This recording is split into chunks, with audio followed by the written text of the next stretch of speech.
All right, we are live with Alexander Mercouris in London, and we are joined for the first time on the Duran, and it is a great honor and a great pleasure to have with us Chris Martenson from Peak Prosperity. Chris, thank you for joining us on this stream. I have the link to your amazing site in the description box down below. I will add it as a pinned comment as well. Is there any other place where viewers can reach you and follow your work? Oh, it would be Twitter. That's at Chris Martenson, spelled like my name is right down there. And otherwise, yeah, all the major platforms out there. I'm somehow still on YouTube. I don't understand, but it's happened that I've managed to sail through a couple of we'll say dodgy anti-narrative constructs and somehow threaded the needle. But yeah, definitely not my most unshadow banned platform, but still there. So that's good news. That's very good news. And of course, you are joining us on YouTube. So hello to everybody that is watching us on YouTube. Hello to everyone that is watching us on Rumble, on Odyssey, on Rockfin, and of course, our amazing community at Locals, the Duran.locals.com. A big shout out to our moderators. Thank you to our moderators who are helping us keep the chat running.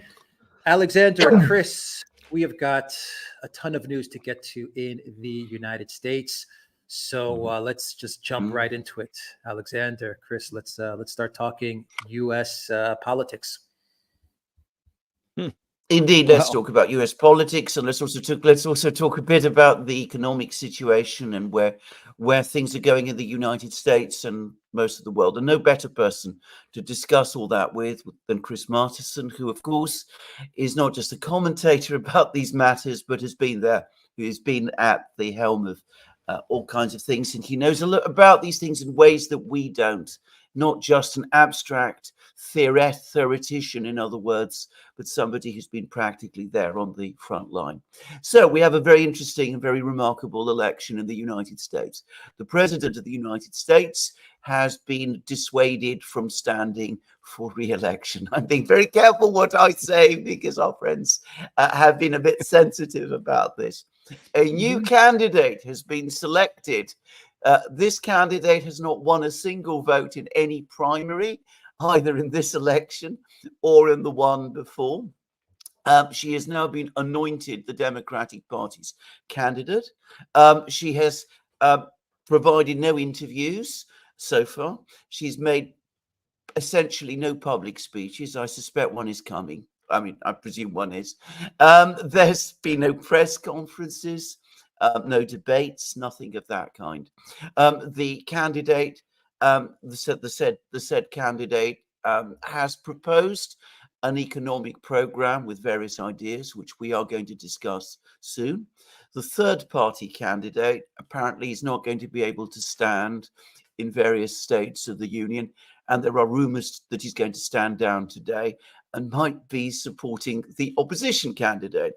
And the main opposition candidate has been facing an array of legal problems. He's been facing one court case brought against him after another. Many of us have concerns about those, and somebody has tried to assassinate him, a fact which the media seems to have stopped covering. So already a very, very strange election indeed. Most strange. The oddest election in American history that I can ever think of. Now, each side is producing their program, and we've just had the program of the Democratic Party, and it's a fascinating program if you read it, because of course it assumes that it's not the current candidate who's actually going to be promoting this program. It's her predecessor, the incumbent president, who is no longer the candidate. And his name is mentioned all the time as if he was seeking re-election, and she's hardly at all, at least not very much, which begs the question to me whether she's even read it. just saying. But anyway, she's come up with some ideas, or people have come up with some ideas for her. And one of those is about actions to prevent price gouging. And there's been a lot of criticism of her economic policy. And why don't we start with that? Why don't we start, since this is something you talk and think a lot about price gouging. My own opinion about price gouging is it does happen despite denials. It's not just the movements of prices that take place due to supply and demand. There is price gouging, but the way to deal with that is by taking anti-competition steps. That doesn't seem to be what the current candidate is proposing. What do you think would happen if this program was implemented? And is she even identifying an actual problem? Well, we all know what happens with price controls. You end up with shortages, lickety split. That's just the rule. It's the law. And we do have price gouging, though. She's not wrong. It's just not in anything she's talking about. So we have it in healthcare. We have it in our telephone bills. We have it in our insurance binders, right? It like we're getting gouged left, right, and center. No question about it. But of course, they're not going to talk about the actual places. And watching Kamala talk about inflation is like watching my dog try and figure out how to work the remote. It's really painful. It just doesn't work out, and so listen, I just diagnosed this in a piece that's coming out later today. It's very simple. If you want to stop inflation, there's two things you do. One, you get the Federal Reserve to stop printing money. Two, you get the government to stop deficit spending at wartime levels, right? So if you want to stop inflation, it's very simple. Milton Friedman said, inflation is everywhere and always a monetary phenomenon. You just have too much money and not enough stuff. It's very simple. They pretend like it's this thing, like we're Romans and there's a comet and we don't know what the omens mean. It's not that mysterious. It's a very simple process. The US government and its enabler in the private cartel called the Federal Reserve is busy printing too much money. Where's the federal government getting that $2 trillion a year of surplus funds that seem to flow into treasuries like water coming out of the Nile? It's not that hard. You chase it back. The central banks are printing money. They throw it into the system. They did a pretty hefty print in 2008-9 because of that emergency. Then they kept that printing all the way through 2010 to 16, 17, 18, 19. And then COVID, and then they really ramped it up. Prediction is easy. They're going to do more of that printing in the future, and they don't care how many middle-class families get immiserated by that because they don't care. They just don't care. I think you're absolutely correct. I think you've hit the nail on the head. I don't think there's any doubt about this at all. Now, would you agree with me that looking at the Democrats' policies, the only way that they can square the circle and implement them is by doing more of what you've described, more money printing? Because I cannot myself understand how the program that she's outlined, which is it's always an ambitious one, can be made to work without it. So, in fact, what we're actually going to get is even more inflation and even more dilution of savings and of all of these things, because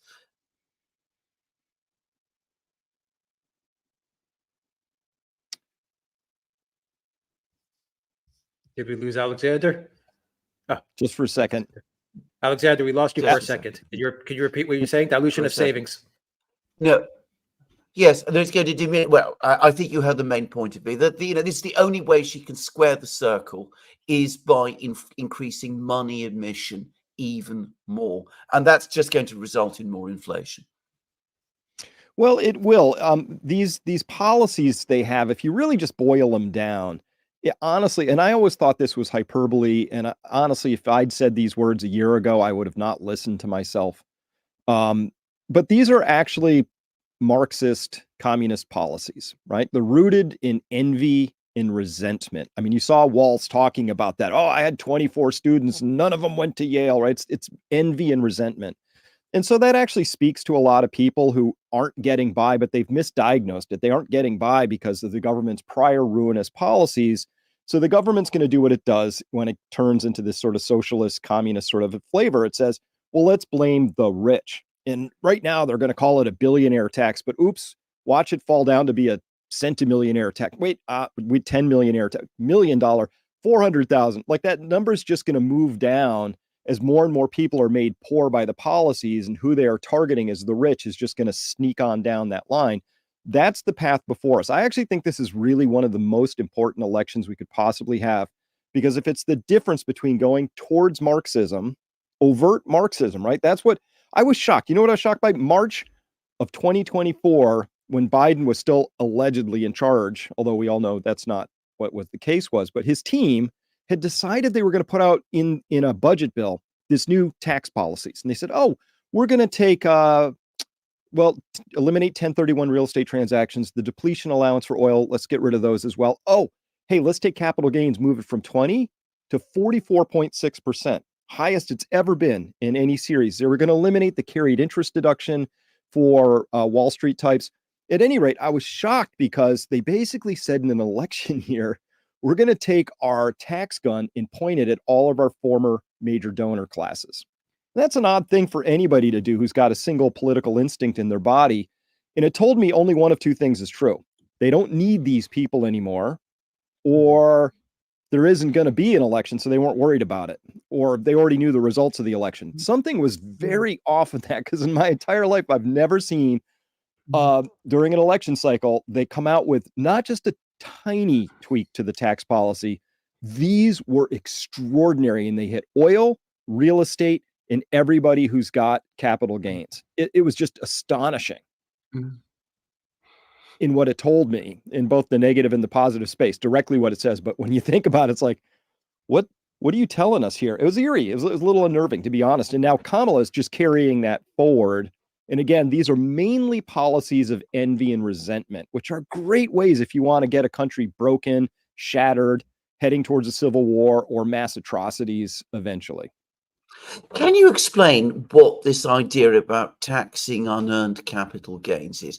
What are unearned capital gains? I'm not sure I even understand what that means precisely, but perhaps you can explain it to us, because I don't understand it at all. But it doesn't sound very good. I mean, is it just a way of taxing capital gains? How if you push this up, if it is what I think it is, how are you going to get investment? How are you going to get long-term investment in the economy, which presumably is what the economy needs if productivity is to grow and production and growth are to return in a sustainable way?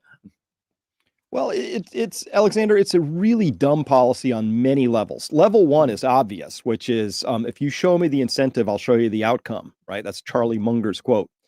Capital will flee. People will suddenly decide they want to live, rich people will suddenly decide they want to live in Singapore or Monaco or somewhere, right? So that's level one. Level two, it's stupid because this idea, first, the government creates inflation. So let's say I bought the S&P 10 years ago and now it's doubled, right?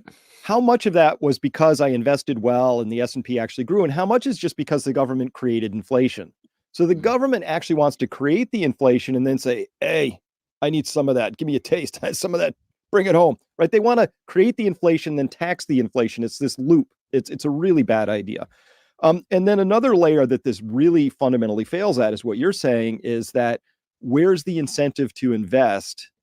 That gets taken out. It's really a fundamental rewrite of capitalism. And so it's just moronic on this final level, which is, it's always this one-way street with the government. Remember income tax? They first started it. It was like 1913. It was kind of semi-voluntary. It really only applied if you were earning the equivalent of 500,000 or more in today's terms, and it was 1%.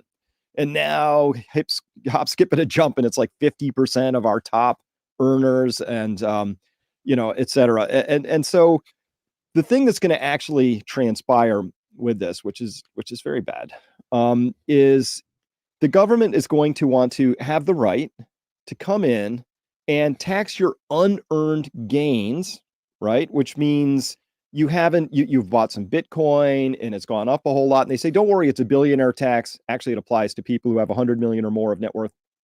Surprise, next year it'll be 10 million, on and on. They'll go down that chain. But the idea is, like, if your Bitcoin went from 25,000 to 50,000, you're going to owe us the difference on that, which, of course, what would you do if you didn't have the cash difference to pay your taxes on that? Well, you're going to have to sell Bitcoin or stocks or whatever, right? So it's going to create a lot of selling. So it's obviously got easily anticipated unintended consequences, right? And then the other part that's really kind of messy about this is, of course, it's a one-way street. What about my unearned losses? Can I claim those as tax credits? No, right? Can we inflation adjust all this stuff? No. And they're also now talking about doing away with people being able to die and pass their stuff on to their children without them having to account for. They used to be able to do it what's called the cost, the tax basis, right? Like it's like when you die, that it's worth what it's worth, and that gets basis there, and your kids would move on from there. They want to take it from they want the capital gains off of that. So no inheritance, right? Punishing capital. These are literally planks out of the Communist Manifesto. I wish I was being hyperbolic, but I'm not.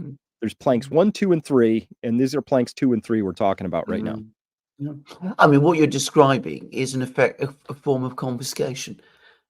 I mean, it's or as the communists used to say, expropriation.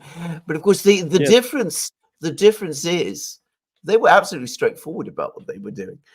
I mean, if you go back to 1917 and to the Soviets at that time, and of course I've studied that period closely, they were absolutely open. They said we will expropriate the expropriators. This is how they just described it. I mean, there was no concealment or subterfuge. And of course, they went forward and they set up various planning systems, which they were going to use to develop the economy. But they were absolutely straightforward about that. And I'm going to suggest, actually, that because it was honest in a kind of a way, it was also coherent. The problem is this is not either honest or coherent because it's not admitted in that way. And it also, you could see this, I think, in their various planning mechanisms that they've been talking about. I mean, this is something that I think you're probably the best person to talk about, actually.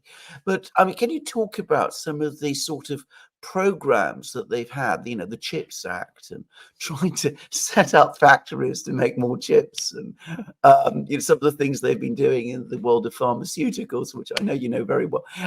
Can you tell us a little bit about that? Because it seems to me that we've heard an awful lot and an awful lot of money has gone into all of these projects, but they have produced absolutely nothing at all. If you go to the former Soviet Union, you will see quite a lot of things that the Soviets did build, you know, steel mills, you know, aluminium plants and whatever. Here, you don't ultimately see very much. I mean, that's one of the things that I find very strange about all of this. Well, it's a great set of points, and yes, of course, if you want something done ineffectively, inefficiently, the government's your top choice. But beyond that, so we've actually had a very interventionist, dare I say, Politburo crop planning style cabal running things for a while. And it's called the Federal Reserve, right? And by the way, sorry, but my most censored or suppressed tweets ever on Twitter still are when I badmouth the Federal Reserve. Like that's still kind of off the reservation a little bit. They're a little sensitive about that subject, but it's absolutely true. So you have this group of people called the FOMC, right? The Open Market Committee. And they decide the price of money. Is it 0%? Is it 5%? They're just making this stuff up out of thin air. And they shouldn't be doing that at all. The market should be setting the interest rates and the price because that's how capital moves. I believe in capitalism when it's unfettered. We haven't had capitalism in a long time in the sense that we've had free, open, fair markets that aren't sort of littered with barriers to entry, regulatory capture, and then the Federal Reserve willy-nilly deciding to like make money zero or not. Remember 2019 and 2019 worldwide, because it wasn't just the Fed, it's kind of this global cabal of central banks. We had $17 trillion of negative yielding interest on the landscape. What is negative yielding interest? That's I have to pay Germany to lend it money, right? Here, Germany, here's 1,000 euros. I only need 998 back when you're done. Like, what even is that? It's this bizarre thing that tells you money has less than no value. Time value of money is below zero. That is not even remotely how the entire concept of money works. So they broke the markets. All kinds of crazy stuff happened. And the government's sort of like this last frothy layer of inefficiency on top of that. But the core of this story is people thinking they can control the uncontrollable. And that is has destroyed. Look what the Fed did. Like, oh, we have to preserve markets. We can't risk a systemic failure. I know, we'll make interest rates zero, so houses will go up in price. Yay, saved the housing market. Oh, wait, a whole generation of people can't afford houses. You just destroyed household formation, which means you've socially engineered something. Was that the intention? Well, it was an easily predictable thing. I wrote about it in my crash course in 2008. Like This is not hard to puzzle your way through, but we're not having those conversations, or we're not even allowed to have them. So I look at the DNC's convention. The things people actually care about aren't even on, they're not even talking about them. Open borders, massive inflation. We don't want a nuclear third world war, right? These are things that people care about. Not a hint. They're not talking about that at all. It's just they're talking saving our democracy. and other things which we can't talk about. No, they can talk about them, but we're not able to. Yeah. Anyway, let's just discuss something else, because there is something that I always worry about, and again, perhaps you can tell us a little bit more about this. Is that, are we actually getting any real economic growth at all? Now, I say this because Larry Summers, who is not, I think, somebody which either of us would have a huge amount of time for, but he at least is coming out and saying that inflation is much higher than is being admitted to. I think he said that in 2023, which he thought was the highest time for inflation was around 18%, which is astonishing figure, actually. And I think he currently guesstimates current inflation is around 8%, which is, again, an astonishing figure. It's a basic economic fact that if you are understating the inflation rate, then your growth figures are wrong. You're going to be making growth look much higher than it really is, because what you're actually doing is you are assigning inflation, in other words, growth of prices, and you're calling that growth. I mean, it's growth in the same way that cancer is growth inside a person. So, I mean, have we actually had any real significant growth in this economy over the last 3 years, and going back even further to the time of the pandemic? Obviously not, but over the last 3 years. No, we've had no real growth in the last 3 years in the U.S. economy. And this is easy to assess, right? So if we were scoring it honestly, at least they try and back out inflation. We know they fib about inflation, so they're not backing out as much as they ought to, right? Per Larry Summers' comments, right? Yeah, that's true.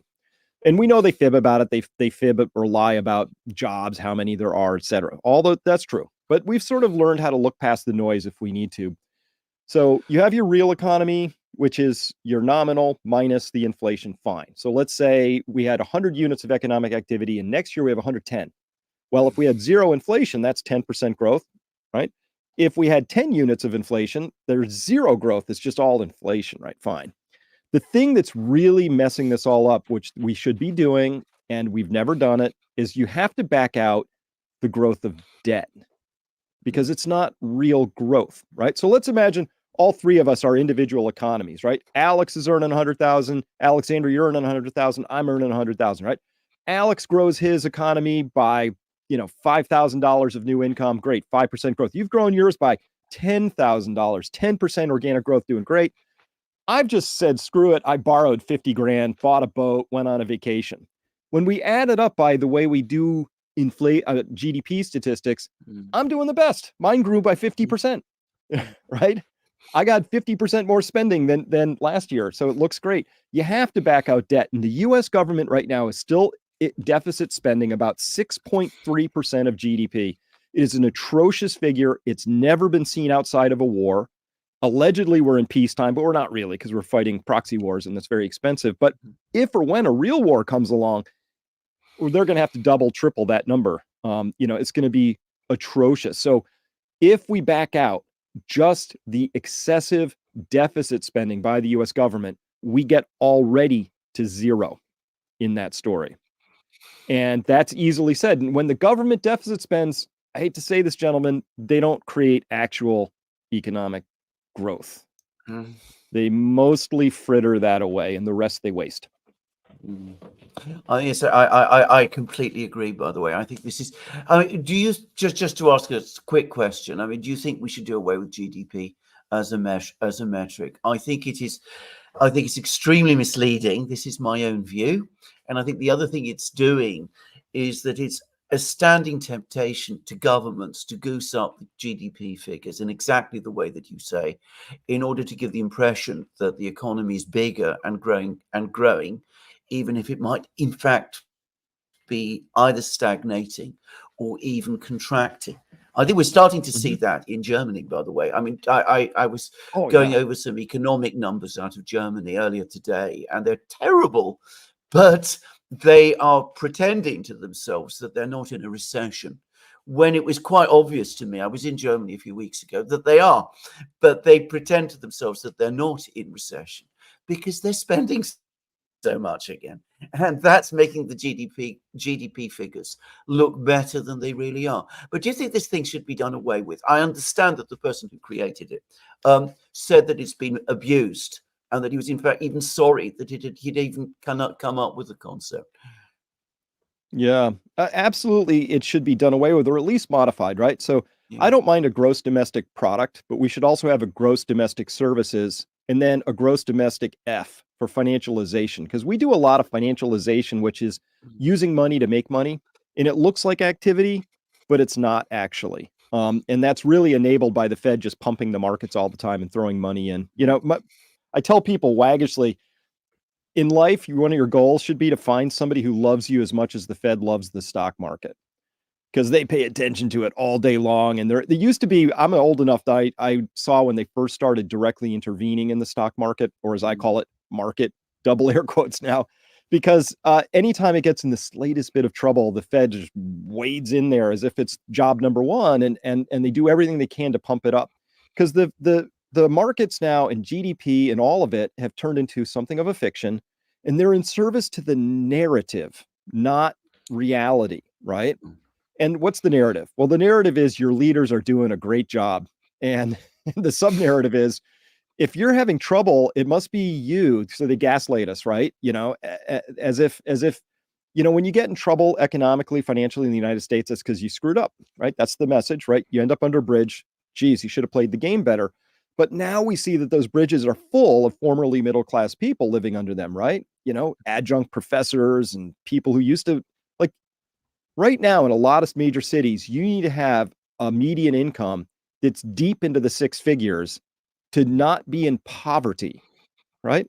And of course, median income is way below that. It's down in the 70s, right? Household income. So how do you square that? Well, if you're the government, you just lie about it. You try and tell everybody that everything's great, and the Lego, everything is awesome.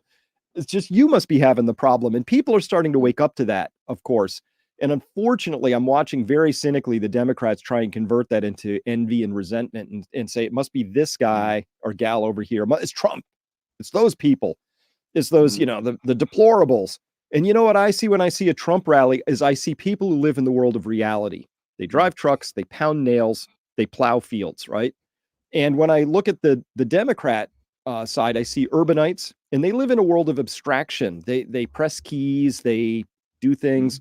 And that's the great tension we have resolving right now, is that there are people out here living in the world of reality, and they're just getting hosed, and have been for a long time, and they're getting tired.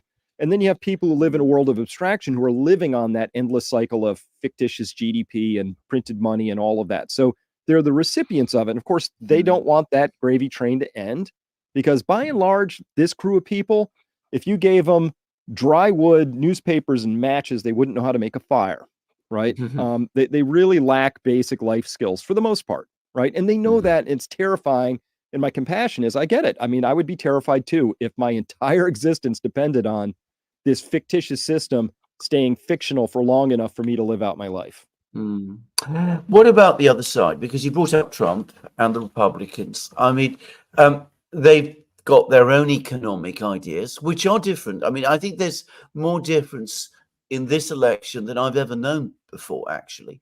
And by the way, I think that some of these radical ideas that the Democrats are coming up with are in a kind of way a response to what the other side is saying. But if the other side is elected, if they win the election, and of course they haven't done so yet, but if they do, will they change things? Will we start to see a return to reality, the reality of the people who vote for them and who form the electoral base? By the way, about which I completely agree. And if I could just add a very quick point, one of the interesting things about American politics now, because I remember, my memory goes back to the 60s. The people who are coming out now to Trump rallies, they remind me very much of people who used to come out in the 60s to support Democrat leaders of that era, like Lyndon Johnson. You look at the pictures, it's exactly the same demographic, except the Democrats have left it behind, and Trump has actually connected with them. But would it change? Would there be a change going forward if he was elected? Would there be at least the first halting steps backwards towards the real world? I would hope so. Trump had 4 years, and my indictment of him then was I thought he picked badly, right? He left Anthony Fauci in place, and he brought in Goldman Sachs people to run Treasury and stuff, right? I didn't think he did well. So I was kind of hoping, I'm kind of watching him now. Is he going to pick better people? Because one man can't do anything in Washington, D.C. So he could be the figurehead and he could lead that, but who's he going to surround himself with? Open question in my mind at this point in time. It'll be interesting to see what transpires with the RFK Jr. Announcement and anything that might come after that. I think that's something I'm watching that very eagerly to see if that because Bobby Kennedy as head of HHS, man, that I just give me my popcorn. I'm just that would be astonishing if it came to that. But so here's the thing. So we know here's the funny part. We actually know the things we need to do. So one of the things I analyze a lot is energy and oil, and energy is the lifeblood of any economy. Germany's discovering that, right? They have very expensive gas and they're papering over it right now, but they're having a capital D depression on their energy intensive industries, right? Cement, steel, glass, etc. Just 23% decline from peak, right? That's horrifying. And that's your source of real wealth. Energy is your source of wealth. Right now, the United States has this crazy policy of let's rip it out of the ground as fast as possible, oil and gas, and then let's just export it. If we were smart about this, we would be saying, oh no, rest of the world, we'll buy your stuff and we keep that stuff in the ground. And that way it's for us and for our use and our future generations. That's what we would do. We would also have a crash program for making small modular nuclear reactors, 4th gen stuff, maybe thorium reactors. Really important. We would be doing these things. We would be putting not ag subsidies on big farms, which are like destroying the soil and just destroying people's health. And we'd put it into regenerative agriculture and bright young people who are starting the small micro farms that are actually repairing everything. There's so many things we could do. And I think there would be real hunger for that. I still don't see those things anywhere on the dialogue set. So I'm kind of hopeful that maybe it's what you said, Alexander. It'll be a step in the right direction. I think Trump's instincts for not getting us into wars and telling China, hey, cut it out. I think those were good instincts. Having a actual border wall, good instincts. I'd love to see them get done, though. It was very interesting to me that he brought up in one of his interviews, I think it was with Bloomberg, the figure of William McKinley. Because what you describe is a situation where basically America thinks about its long-term future, that it invests and builds up. If you go to the period between about 1860, after the Civil War, right up until about the 1950s, it's exactly what America did.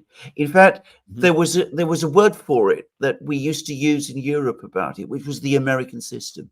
We called it in that time the American system, which is that the Americans had very open economy inside their own country, very focused on investment and production, and doing very much the kind of things that you said, investing in new technologies. I don't know anything about thorium reactors, but things of that kind. That was very much what the US did at that time.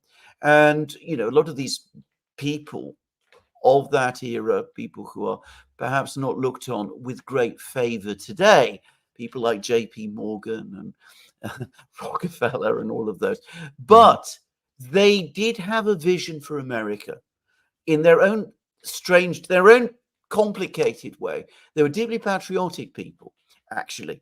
And I should say I studied this period. It was very much my university study. And they did create the economic colossus which is what the United States eventually became. So it's not so different in some respects from what you're talking about. I mean, they had very controlled money emission. There was a big argument in the 1890s about the gold standard or the silver standard, and they opted strongly, as is well known, for the gold standard. They had tariffs, which is, of course, what Trump is talking about, but it wasn't just a policy of tariffs because they were doing all kinds of other things too. And anyway, could we go back to something like that? Because that's what Trump seemed to be talking about. The world is very different now from what it was then. But is this perhaps maybe not in reproducing that system, but beginning the very fact that he's talking about it? Might that be a hopeful sign in itself? Oh, thanks for that context. And I'm gonna have to go look up what McKinley said because I'm unfamiliar. But yes, yeah. Hopefully, we're gonna step back to that because, if I rotate my Rubik's cube of analysis one more direction, the everything I've seen transpire since the Russia-Ukraine war began tells me that the whole balance of power has to shift now because these drones and missile technologies. I don't know how you project power with a navy anymore. I'm not clear, right? We'll see. But it really feels like the United States is going to have to withdraw back to its own borders and stick to its own knitting for a while. This whole idea that we're exporting democracy, I'm like, don't you have to have something before you export it? It seems, so maybe it's time to work on our own stuff for a while. And by the way, it's deeply embarrassing whenever I travel to another country and I get on, in a country that's invested in itself, it's completely obvious, right? The difference in infrastructure. We're just shabby. Like that ride from, say, JFK into Manhattan on a cab where you're like bouncing like crazy on potholes. It's just embarrassing, right? So there's a lot that the United States needs to do to return itself and invest in itself to get itself back to where it needs to be. And I'm talking comprehensive, right? Our education system is not churning out what we need at this point in time. Our political system isn't delivering the results we need. We seem to be captured in our foreign policy by interests that are less than transparent. And we're just, I feel like my sense is the country's hemorrhaging. And so I'm kind of hoping Trump is the only one talking about putting some Band-Aids on that at this particular point. And it needs doing. But if we don't do it, guys, we're just going to careen along pretending as if it's all fine, feeding ourselves S&P and GDP fictions until we hit the wall. And when we hit that, that's going to be a really bad moment. If people didn't like the 99.5% survival rate of that last thing, that pandemic that came around, man, you're going to hate what this next, when these bubbles burst in an uncontrolled fashion. That's going to be really bad. And we'll have regrets. We'll look back and go, oh, why didn't we do things when we had the vigor, the functioning economy, the functioning money system? But let's be clear, like this path we're on, everybody can feel it. You just feel it, right? The question I ask people, like, who's waking up at 3 a.m. for no good reason, right? And a lot of people go, oh, yeah, what is that?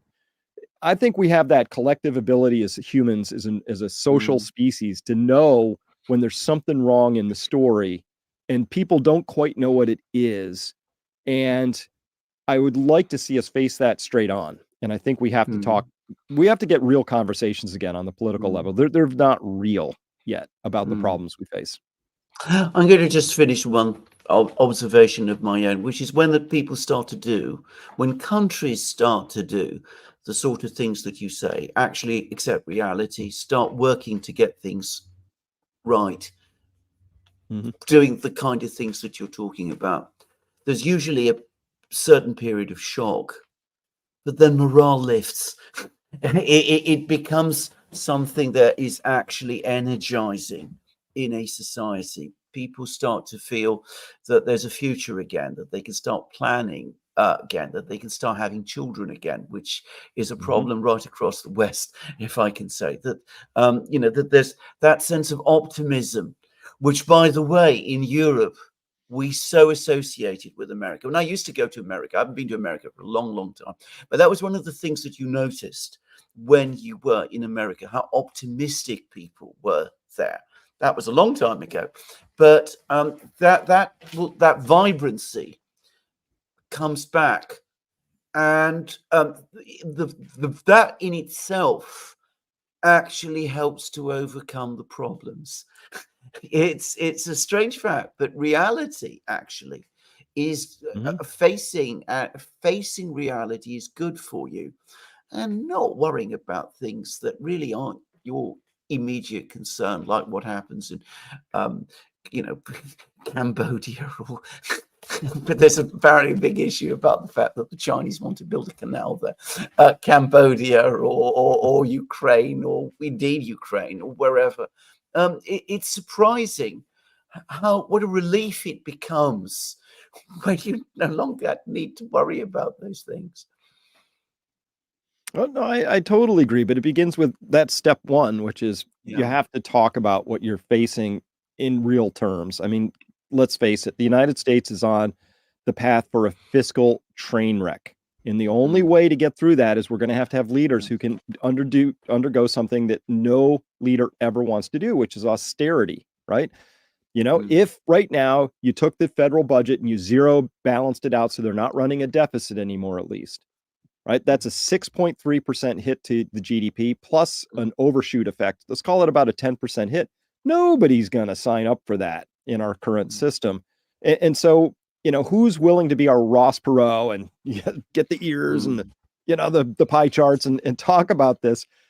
mm, It's still not happening at the national level yet. And but you're right. Step one, what are we facing? What are problems, right? Problems have solutions. We can work through it, right? Maybe small nukes are a solution, right, to a problem. But we're facing some predicaments too, which is that we've got yeah. well over $100 trillion of debt. We've got well over $250 trillion of debt plus IOUs. That's Medicare, Mm, Medicaid, Social Security, underfunded pensions. There's not a chance in the world that pencils out. There's a math problem. We have a predicament. There's no possible combination of economic vigor you can conjure up that squares that. So what do you do with that? Well, there's really only one question left to be resolved, which is who's going to eat the losses. And that's a political question. But right now, the big banks and the wealthy elite are making sure that the answer is not them, and they want mm, everybody else to eat the losses. mm, And that's a political question right now that's not yet resolved because money has too much power in our particular political construct. But that's what we're mm, facing, and I think we should talk about that and ask the big yeah. questions like where do we want to be? Who are we? Who do we want to be? What's our role in the world? How much should we take care of ourselves versus take care of the rest of Mm, the world? These are the kinds of conversations we should be having. yeah, absolutely. I will just finish with one other quick thing, which is that the inflation era that the United States has been going through now for several decades is unprecedented in the history of a great power. And to give an example, I mean, I'm British and I live in Britain, obviously, but if you looked at relative prices for key foodstuffs in Britain, except in times of war, they were incredibly stable from about the mid 17th century until about the 1930s. Now, in the United States, I was just checking some figures last night, actually. A dollar today is a tenth of what it was worth in 1967, which is pretty extraordinary given the time period that we're talking about. You're going to say? Alexander, I'm going to do something. I'm going to show something. Um, this is a chart Mm, of inflation levels from 1665 in the United States on through to about 2008, but I've hidden a little bit of it so I can make the point. But if we look here, well, there you go. that's inflation since the 30s, and that's the wartime right there. And then if we take one more, that gets us to 2008. But look at this whole period, 250 years down here, right? 250 years on that first part from 1665, where inflation, yeah, it bumped up for wars, but those are just like little heart rhythms on the bottom of that. It always came back Yeah. to where it was, always. But this is only through 2008, so I had to get a little fancy to make it look. This is where we live now, and it's going asymptotic. It's going vertical, Yeah. right? And Yeah. that's the world we're coming into. And to not be in this world would require something very unusual, which is for the Federal Reserve to allow markets to correct, to have natural market forces, and for the government to not deficit spend. And frankly, I don't know where we get that political willpower from. Yeah. Chris, Martenson, thank you very much for a stimulating and exceptional program. Over to you, Alex. Chris, let's answer a few Thank you. questions that people Sure. What do you got? have for you. Yeah, great. Goddess7 says, good work, Duran and Chris. Please ask Chris about his views on peak oil. He does a lot of great work on that. Yeah. Peak oil. So peak oil is the, I mean, listen, it's just, I invest in oil wells. I'll tell you something, they do something. They produce well for a while and then they just die. And what's true for one well is true for 10 wells, is true for a field, is true for the whole world. It's just a process, right? It's not a theory. It's just a geological observation. When you start going after any resource, there's a lot of it at first, and then there's less and less, and eventually you're going after the harder and harder and harder to find stuff. This is true for copper, lithium, fish, doesn't matter. It's just part of reality. So peak oil simply says that there will come a time when we're going to hit a peak of oil production in the world. There's more subtlety to the conversation, though, which is that peak cheap oil is the stuff like, that Ghawar field in Saudi Arabia. Awesome. 138-mile long field, 50 miles wide, 1,000 feet deep, thick. Just astonishing, right? First tapped in 1938, been flowing ever since. It's amazing, right? However, it's not an infinite amount of stuff. And so that oil was cheap, down 1,000 to 4,000 feet, stick a straw down. They had some wells they drilled in the 50s, mid 50s, still producing 3,000 barrels a day. I mean, it's just like you stick that one straw in and amazing. But now if you look at where we're after, we got the tar sands in Canada, we got the shale oils here in the United States. And when you drill down, like in the Bakken, 10,000 feet down, tip the drill bit sideways. Brilliant technology, by the way. The people who work this field are amazing. Tip the drill bit sideways and then drill sideways for maybe another 10,000 feet. So 20,000 feet of well. And it's 85% depleted in just 3 years, right? And it tops out at maybe 1,000 barrels per day on the first month. And then it just goes hyperbolically down. So yeah, there's oil there, but we're drilling into it and we can clearly see when we're in the bumpy plateau phase for the next few years in the shale oils. And unless they open up the East and West Coast, and we find a lot off the shelves, always possible. But as we know it right now, we can clearly see where we are in this oil story as a nation, but also as a globe.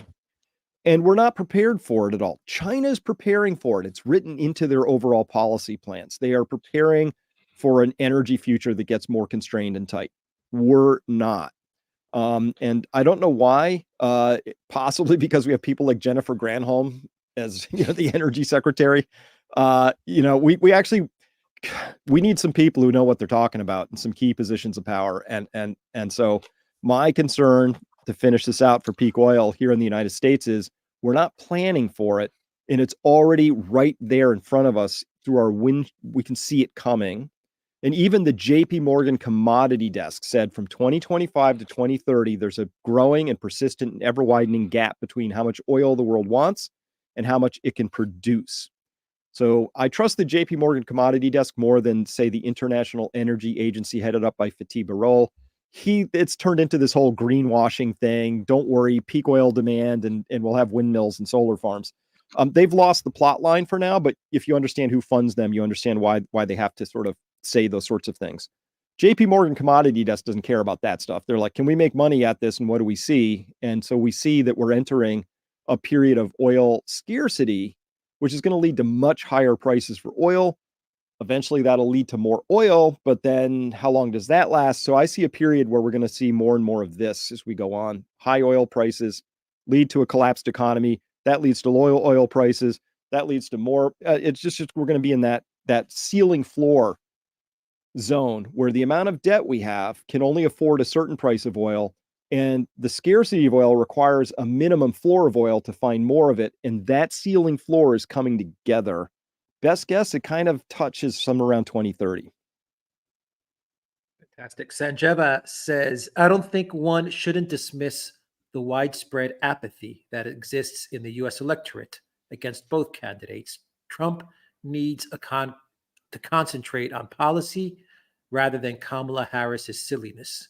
He needs to attract the independents. Your thoughts?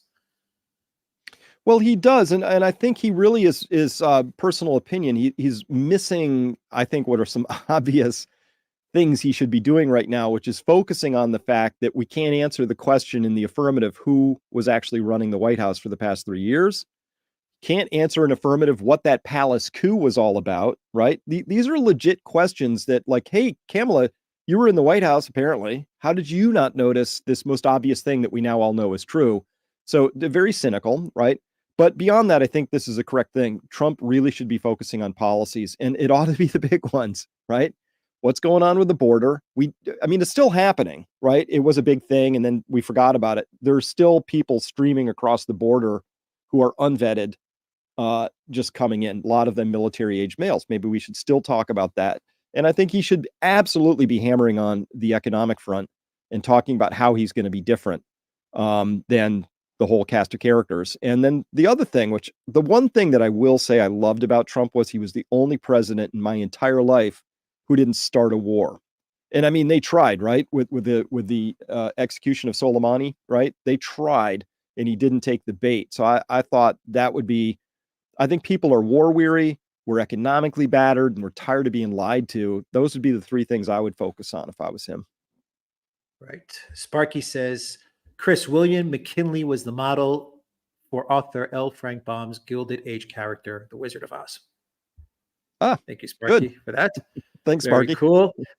And let's see, from Wade, Chris, what is your outlook on alternate store of value networks, Bitcoin, gold, bricks, etc.? Question mark. Ooh, well, I'm talking to you from my studio, which is in my home, and just outside is the ultimate store of value. We've got 6 cows, 30 chickens, a bunch of fruit trees, garden, good clean water.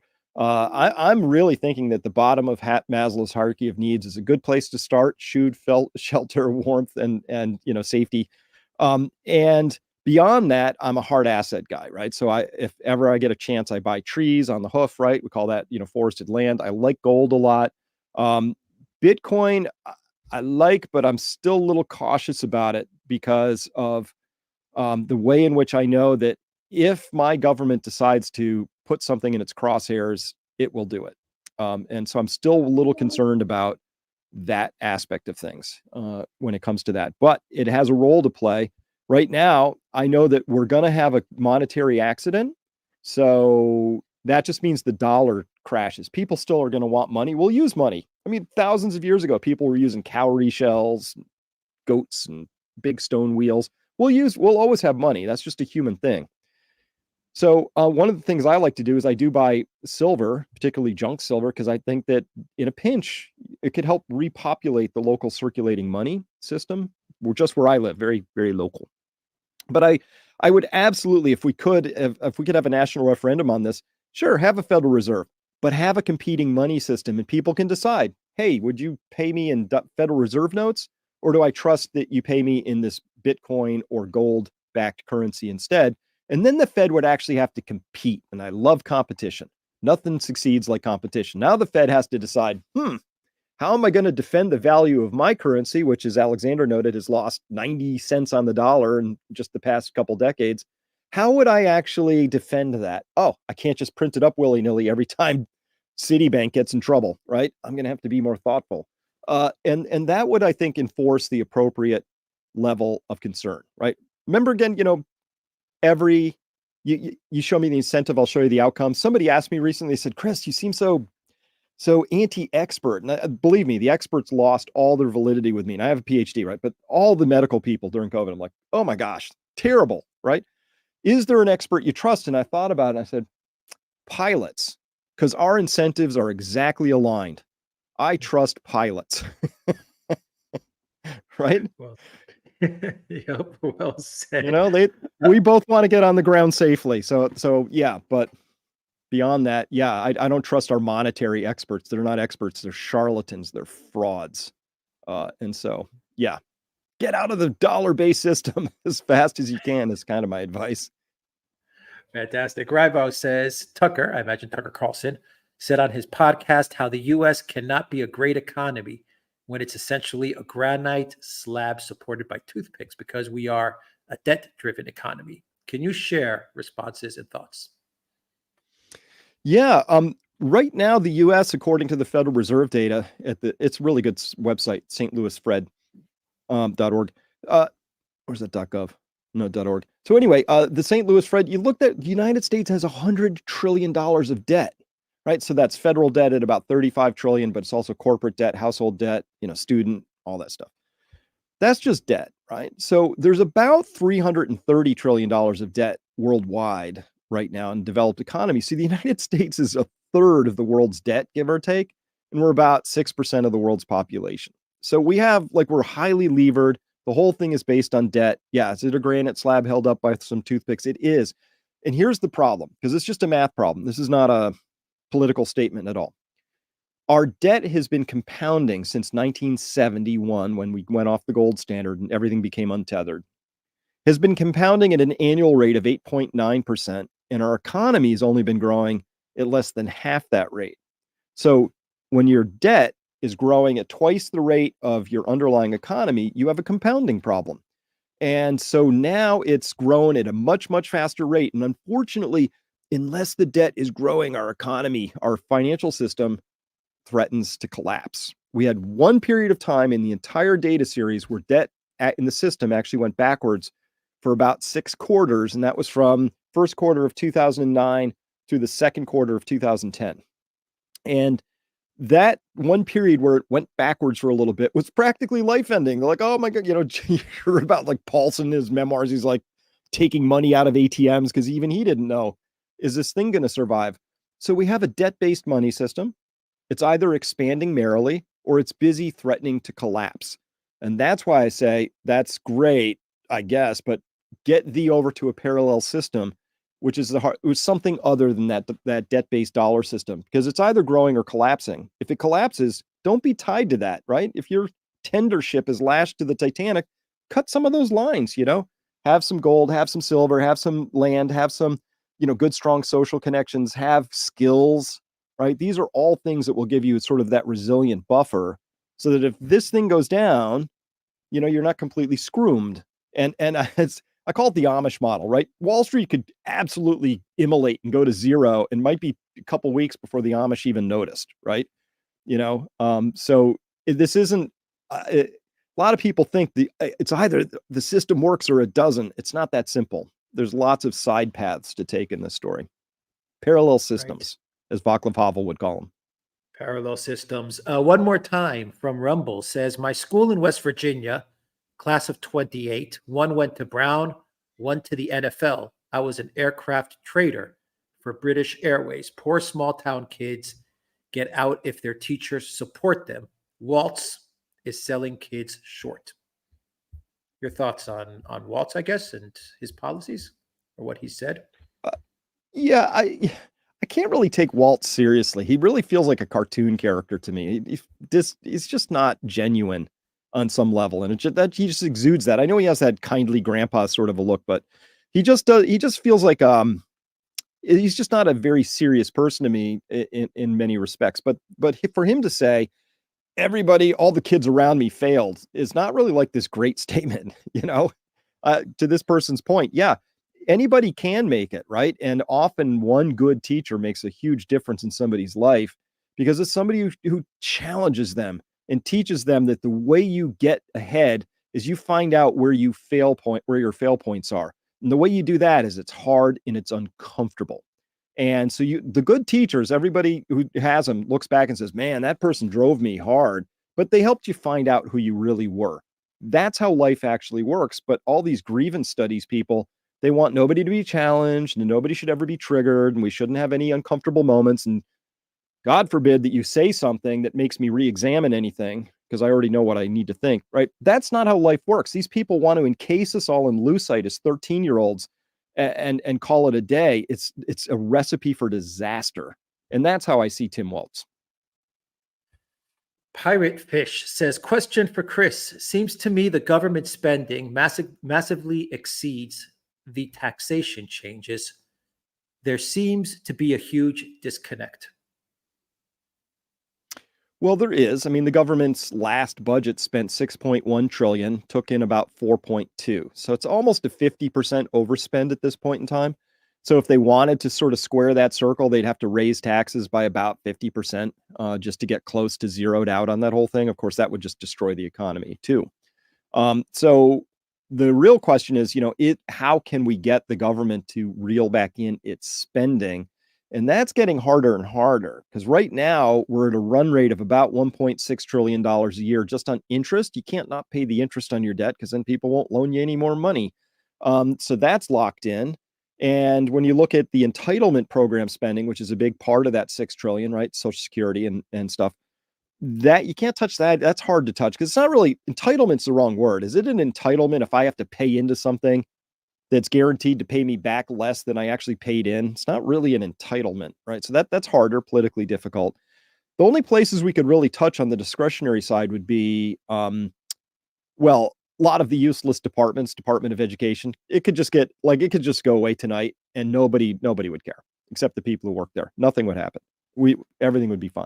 But also defense. The United States is going to have to rationalize its defense spending, which is really in many cases offense spending. We're going to have to reel that in. It's just way too high. And then we actually don't know how much we're actually spending anyway because of this awful, odious thing called FASB 56, right? Where the Financial Accounting Standard Board allowed the United States government to hide its spending if it deemed it in the national security interest. Turns out there's a lot of stuff that's national security interest, like the billion pages a year that are classified secret. Like anything the government finds embarrassing is a national security issue all of a sudden. So we don't actually know how much the United States government is spending, but we can sort of guess at it when we peek at the actual level of debt accumulation. And it's about 600 billion more than they're admitting to right now. J.K. Frog says most Americans think the Federal Reserve is a government agency. And firsthand info, the 30-something crowd wants socialized medicine. Your thoughts? Well, Federal Reserve is about as federal as Federal Express, of course. It's a government-sponsored entity. It very publicly admits that it has capital stock, that is the voting stock that is held by not the United States citizens, it's held by banks within the Federal Reserve system, right? 75% of that voting stock for the Federal Reserve is owned by just two companies, JP Morgan and Citi. So if you really want to know who's running it's those two companies. They like to say, oh, all these member banks, there's thousands of member banks. They all collectively own the capital stock, but 75% is held by just two companies. So let's start there. And for socialized medicine, this is a hard subject because right now, the United States spends more than any other nation on a percentage basis, aggregate basis, per capita basis on healthcare. And we have arguably worse outcomes than any of them, right? Measuring that by things like more child mortality, overall longevity, et cetera. So there's a lot that could be fixed in this, but socializing it's probably not going to do it. That just gets the incentives again all arrayed in the wrong direction. And so what we really have to admit is we have a problem. We spend about 19% of our economy on healthcare right now, and we have the worst possible outcomes. So it's all wrong. It's broken. I don't know if you saw it. There's this amazing interview Tucker Carlson just did with Casey and Callie Means, and it just rocked my world, right? Because they said, look, the fact that United States citizens are obese and have metabolic disorder, which drives a lot of that over health expenditures, is due to the fact that our food was literally designed by otherwise bored tobacco scientists to be addictive and unhealthy. And on top of that, the pharma companies are like, we love this model because now they just push pills on top of those symptoms. And the medical system's like, great, we're going to make a bunch of money on triple bypasses and other things, right? So when you look at the overall system, I think what we need to do before we say, oh, socialized medicine's an answer, maybe we should back the F up and say, wow, we have a really broken system that makes people sick as a business model. And it begins by making people sick as children, because now you have a lifetime customer. It is literally a model on CFO spreadsheets all across the corporate sick care system, which is food, ag, pharma, medicine. It's gross. It needs fixing. Let's do 3 more questions. Is that cool, Chris? Sure, Got time for absolutely. 3 more? Great. Retro says, I'm not sure I understand this. Invasion rhetoric and smart wall trap. Thoughts? I'm not sure. Invasion. Well, are we being invaded? Okay. At the border, maybe is how I'm interpreting that, but let me know if I've got it Yeah. wrong. So yeah, this is a point that I really wanted to drive home for people, is that they kept saying, "Oh, are you anti-immigrant?" No, my grandparents both immigrated over here, Ellis Island, 1923. I'm an anti-migrant. Big difference, okay? Immigration is this multi-step, 70 box, 5-year process, tests, and we're making sure that we're matching the right people coming in with the kinds of needs that we have. Immigration's great. I love immigration. But it's a process of vetting, right? And I think we could all understand this. Like, if you're a landlord, would you just, like, anybody could just rent your house from you? You wouldn't do a background check, a crim check, a reference check? Of course you would, right? Or you're a dummy. Well, we're being dummies. We're just like, migration is what happens when a species moves from one area to another because they either need more resources or they're seeking breeding grounds with appropriate resources. I mean, we are facing migration, unvetted, mass quantities of people who are just coming in. Okay. So that's why I think it's okay to call that an invasion, because we're being invaded. It's what it looks like. The second thing is, if this was like some random cross section of people from various countries, okay, that's a different story, but it's not. This is by and large military age men coming over, and that creates a whole set of questions and potential issues. Now, Michael Yon took myself and Brett Weinstein. We went to the Darien Gap, right? Flew into Panama, got in a car, went all the way to the end of the Pan Am Highway, got out, got in a little dugout canoe with a 15-horse Evinrude, and powered our way 4 hours up into the jungle to see one of these camps, to see people coming out of the jungle from their trek across that Darien Gap. And because Michael needed us to see what he was seeing, which is like, this isn't families. This isn't the poor, the stress, the yearning to be free. This is like a lot of dudes. And the Chinese people, they had better clothes than I did, like Gore-Tex jackets and $700 hiking boots. And like, I didn't even know Gucci made backpacks, right? I mean, it's like really incredible stuff. This was not poor people struggling to be free. I saw military age dudes from China who clearly must have had okay. You don't just leave China, right? They must have had the okay to go, and off they went. And we're just allowing them in. I can't see any other way to interpret that besides we're being invaded. And the worst part was watching all the NGOs who are heavily funded by my tax dollars. This includes the Hebrew Immigration Society, right? Highest. This include Catholic. This include, all the IOM from the UN, right? There were 69 when we were there, 69 NGOs helping all these people pour northwards, right? And it's going to be millions per year coming up out of this. And the thing that surprised me, I was like, we talked with one very nice guys, actually. These were nice guys. And they would talk to us good English. Like, where are you from? Oh, we're from Afghanistan. What are you doing in a jungle in South America? Well, we flew into Honduras. We took a bus up to Ecuador, took a bus up to Colombia, got out, walked through the jungle. Here we are. Like, why wouldn't you just fly into JFK? I mean, what is all of this kabuki theater, song and dance about? And it was, well, this is the process. So that if they go through all of these steps and spend all this money, and some of it goes to the Sinaloa cartel and some of it goes back into the pockets of all these NGOs, they pay all this money. There's bus drivers, there's all this economic activity. And then they finally get up to the border in the US, and then they just lift the fence and in they come. And that's the system. And it opened my eyes. I realized that this is well-funded, long running. These people had maps with like 200 waypoints. Like, these are where all the Chinese people tend to like these sort of hotels along the way. And this is where the Afghanistan people, like the Red Cross, is printing giant maps with like hundreds of waypoints. This isn't something that just sort of happened because poor people decided to take a long, lonely trek north. This is a machine, and it's being enabled and funded by people. Unfortunately, funded by me. Alexander asks, at what point will the federal government be forced to cut down deficit spending?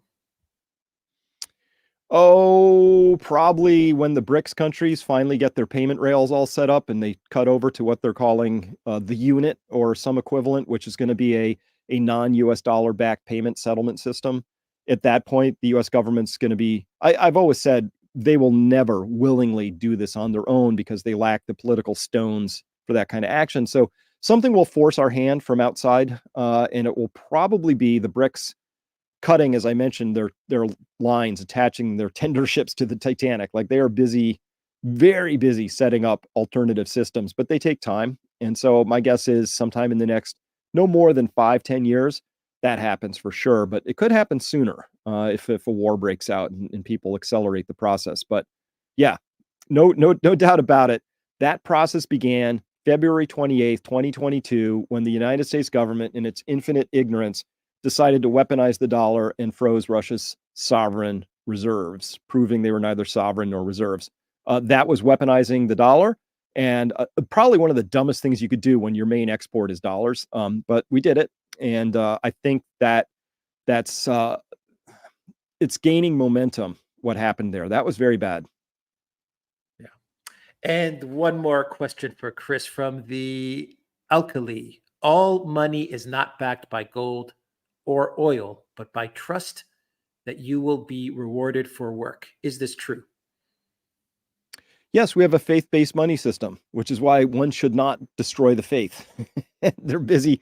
We're in the fourth turning, right? And the fourth turning is marked in that crisis era by a loss of faith in your governing institutions, right? And how much more true could this be, watching like Harvard unable to like figure out that plagiarism is bad, and for our hospitals to behave the way they did. Like, we're in this profound fourth turning moment, and we have a faith-based money system. And once that gets eroded, it can go really quickly. Like, there's sort of a math problem built in, which the prior question was asking, like, when will the US kind of be forced?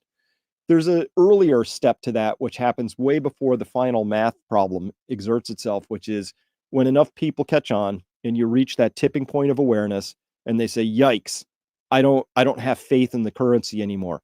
That's when hyperinflation starts. That's when you see it blowing down the streets and you have wheelbarrows of paper currency and people are adding zeros to the end of the currency units. That's coming.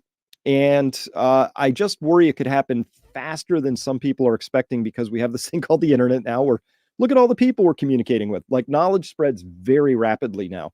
And so that question is a very important one that they just asked there, because the real question is, what would be the tipping points for that final loss of faith in the dollar as a store of value? And that's unfortunately, I think we could all imagine some scenarios where that could happen relatively quickly. It might not, but best to plan as if that's a possibility. On that note, Chris Martenson, thank you very much for joining us. Peak Prosperity is the website. I will also have your Twitter account as a link down below in the description box, as well as a pinned comment. Chris, thank you very much for joining us on the Duran. Fantastic show. Thank you very Alex. much, Thank Chris. you, Alexander. Thank you. Really appreciate the opportunity, gentlemen. Thank you, Chris, very much. And everybody, definitely follow Peak Prosperity. Definitely go to Chris's Twitter account, X account. Now it's called X. Follow him on X. And Chris, let's get you back real soon. That was a fantastic program. Anytime, gentlemen. Take care. All right, Alexander. Oh, great show. Excellent program, by the way. Yeah. Mm-hmm. Let's wrap up the questions. We got a few more questions to get to. Let's definitely do that. We covered a lot of ground. Yeah, a lot of ground. All right. Nico is a new member of the Duran community. Welcome, Nico. Alexander G, new member of the Duran community. Big Y Man, thank you for that super sticker. Matthew says, consistently brilliant content. Alexander, what are the odds of Russia declaring war rather than an SMO following the Kursk incursion? Will NATO and Russia avoid the smash? Right. Well, I think the Russians may have given consideration to doing that, but they decided that they wouldn't. There's a very interesting fact which very few people have noticed, which is that when Ukraine invaded Russia by sending its troops into Kursk, there was this meeting in Moscow, and then what came out of the meeting was a decision to refer to what was going on in Kursk and in the neighboring regions as a terrorist emergency and to deal with it as a terrorist matter. Now, I think the reason the Russians did that was because it can't be part of the special military operation, because the special military operation is in Ukraine and it is in the regions that Russia has united itself to, and which were formerly part of Ukraine. So if it can't be the special military operation, what should it be? And I think they said to themselves, well, look, we've been invaded. Should we call it a war? Should we straightforwardly say we've been invaded and call it a war?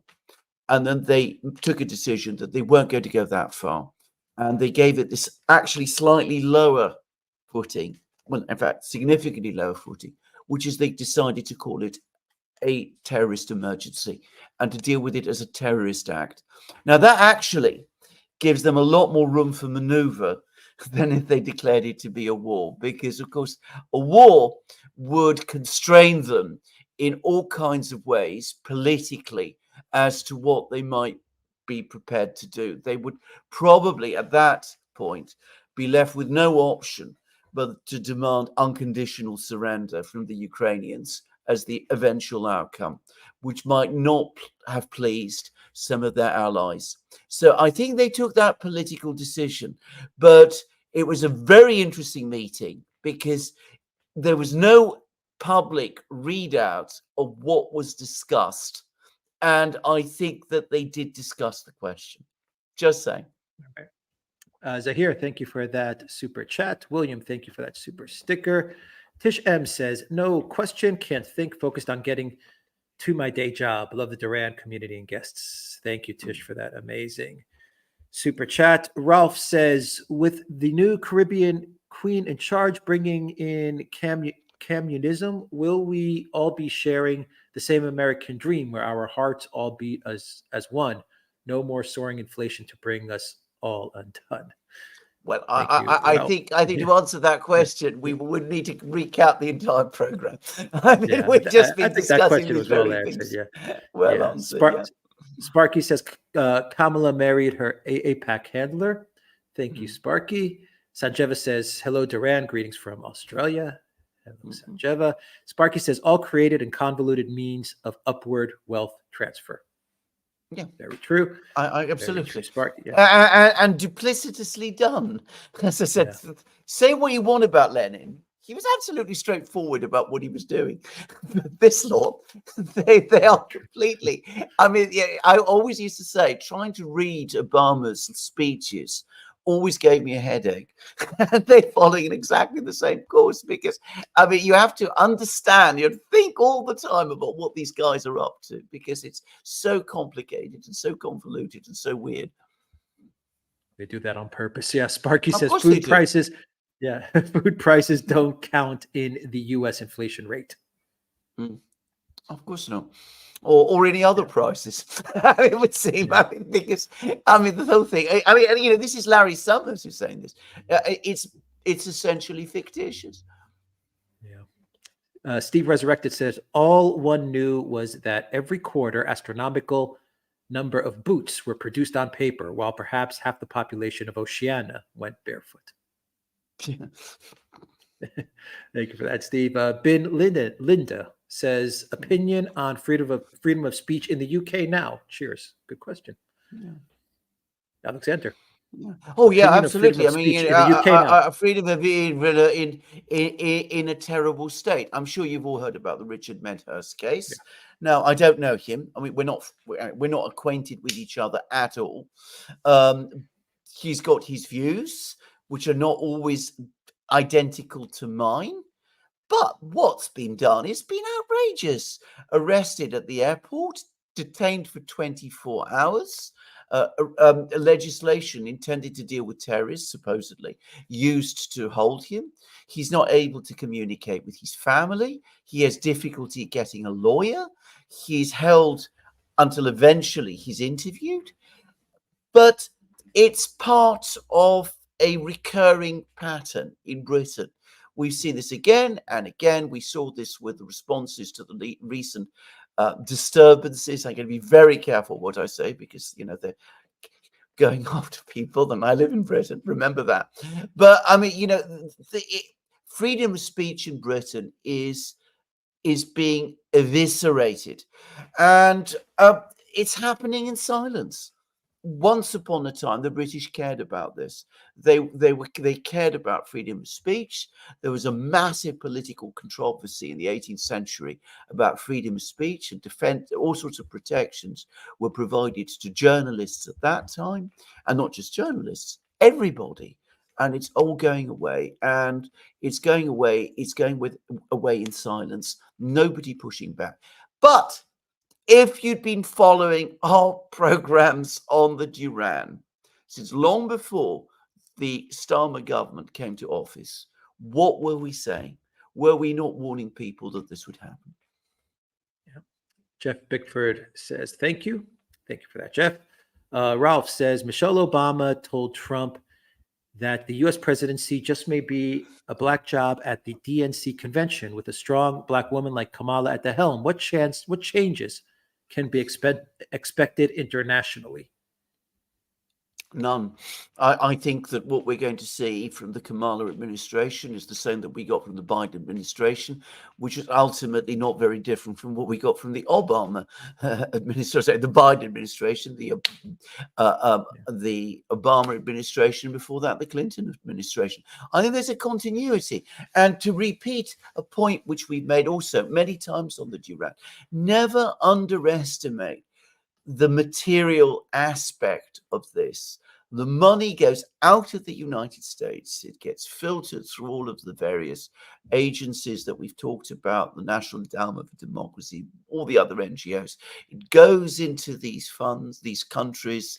It comes back, and it ends up with the same people who authorized the fact that it's sent there. So this is a loop of a sort of round table of money, which benefits an awful lot of people in the US. Ralph says, if the Nord Stream gas pipeline were to be repaired and Germany started to recover, do you think that a USA Kamala presidency would also take umbrage at German-Russian relations recovering again? Well, yes, I think they would. But I mean, bear in mind that the obstacles to this happening now are huge. There's one pipeline which is said to be still intact and might conceivably be brought back into operation, though pipelines that aren't used deteriorate, and we don't know what kind of a condition it's in. But restoring one pipeline isn't going to change the picture immediately, or perhaps at all. My own feeling, looking at these economic figures that have just been coming out of Germany now, I think we are either at or very close to the point of no return. And I was saying that I was reading all these figures about, PMI collapsing in Germany, industrial output collapsing in Germany. You heard what Chris Martenson had to say, that 23% fall in the energy heavy industries. The extraordinary thing about all the German commentaries was that they were not admitting anywhere in them what was the underlying cause. They were not talking about Ukraine, the war, Nord Stream 2, any of these things. It's all as if this has all somehow happened. And now, if people are in that kind of denial, how can you turn it around? Amy, welcome to the Duran community. Joe, welcome to the Duran community. And Joe asks, will Kamala rebuild the Nord Stream pipeline? I think you just answered that, Alexander. Sparky says, Chris, we may need to bring the church committee back to Congress before we're able to move forward with positive changes. Yes. It's a very necessary thing. It would be an excellent idea. Will it happen? Ralph, no. We'll see. Ralph Steiner says, with With a black president like Kamala Harris surely being a bridge to soothe and conquer the deep racial divides that have so evidently affected the USA for centuries, will the US become a nation reborn? Well, we exactly that argument was made about Obama, that he would actually act as a bridge, bringing together the communities, and that it was supposedly a great moment for America. It never worked out like that. Didn't happen. And I have to say, I think that in some respects, she's an even more divisive character than he is. Yeah. Elsa says, I feel like the enemies of the US support Kamala's presidency. Well, I think that the enemies of the US have very complicated and mixed feelings about this, because on the one hand, they probably are aware that they're getting stronger and that the US is getting weaker. And I can't imagine that at some level that doesn't cause them a certain level of satisfaction. But at the same time, I think they do want an orderly system in international relations, because they do understand how potentially dangerous this is. And the United States is still a very big country, a very powerful country. And what no one who has any sense of responsibility leading any other major power wants to see is chaos in America. That really would freak out everybody around the world. Yeah. Yinka says, so when will the US pocket its pride and join BRICS? It might happen one day. But Really? it might. Who knows? Who knows? Yeah. Stranger things have been happening lately. Anyway, Nigel says, great lads. Cheers, lads, and great chat. Thank you, Nigel, for that. Sparky says, Chris, George Soros used his connections as a currency trader to help the CIA set up NGOs in Eastern Europe to foment discord during the Cold War. He helps them to this day. Think Soros, think CIA. Well, I think a lot of people have made this connection, and I believe there's been whole books written about this, none of which I've read, by the way, I should say. Sparky says, build a better world with BRICS. Mm-hmm. Jamila says, fast. good or bad. Azerbaijan has now applied to join. Yeah. Jamila says, good or bad, I lose faith in the United States system. Trevor Mack, thank you for that super sticker. Paulie says, dear Alex and Alexander, could you once invite writer Guido G. Preparata from Conjuring Hitler for an interview? Thank you. Okay. That's interesting. Okay. I think I've heard of this book, actually. I think that might be an interesting program, actually. Very interesting program. Retro says, meant the invasion rhetoric, however accurate, used as catnip for Palantir et al. AI smart wall digital ID Trump wants. Whitney Webb reported on. Okay. Yeah, I know this is always a topic that comes up. I don't think so, to be honest. I think the use of the word invasion long predates Palantir, anything that they've been doing in the political sphere. So I don't think so. I think the situation on the border has almost led to this word being used, inevitably. It's used in Britain, by the way, to describe a problem with mass movement into Britain, which, by the way, to just stress, is very, very different from the one that we see in the United States. There are similarities, but there are also huge differences as well. Sir Muggs Game says, Julian's prison cell is vacant and the greater good Gestapo abhor a vacuum. It's a good quote. It's a very good point. It's Sir Muggs Game. Jay Tolbert says, greetings and much respect to you fellas from the DNC hellscape known as Chicago. Thank you, Jay, for that. Retro says, thoughts on new Mpox worrying spread, C19 2.0, question mark? Sorry, I didn't quite get the Mpox worrying spread, C19 2.0, question mark. Is it a news coof? Oh, okay. Yeah. Same as the oak. I don't think so. I don't think so. Yeah, I don't know. Yeah. I haven't been following it much, but I don't think it is. No, who knows? No. Yeah, who knows? Maybe it is. Who knows what they have planned? Elza says, Alexander, has the Commonwealth a future and doesn't matter? Some countries are also part of BRICS or would like to join. I don't think it does matter. Once upon a time, not so long ago, one was very conscious of the Commonwealth. Back in the 80s, for example, it was still playing a big role in British life, as I remember, when the Prime Minister of the day, who was, of course, Margaret Thatcher, used to attend Commonwealth conferences. It was big news. And you have all the leaders of the Commonwealth turning up. And the Queen used to go. Now, I have to say, I haven't heard anything about the Commonwealth for a very, very long time.